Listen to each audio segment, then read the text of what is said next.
Hi adventurous people! It's me, Rose, and for this video guys, is meron lang ako ipapakita sa inyo. Kaya naman tara, samahan niyo ako!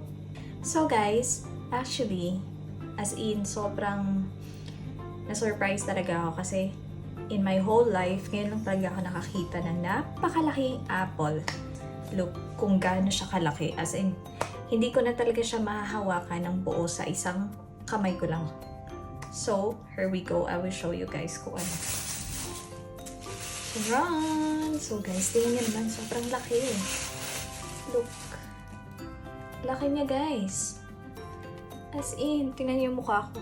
Mukha ko tsaka yung apple. Sobrang laki.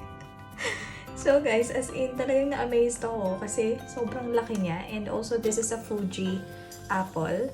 Kasi hindi talaga ako bumibili ng hindi Fuji kasi nga crispy guys yung hinahanap kong apple. And yung iba diba kasi para siyang cotton na siya. Yung kanyang texture pag kinakain, kinakagat mo siya. And ito, sobra talagang crispy. Tingnan nyo. And pag bumibili na ako ng Fuji guys, na apple is ginaganyan ko siya. And sa tunog pa lang, malalaman mo na talagang napaka-crispy niya. But then guys, talagang na-amaze lang ako and i-share ko lang sa inyo.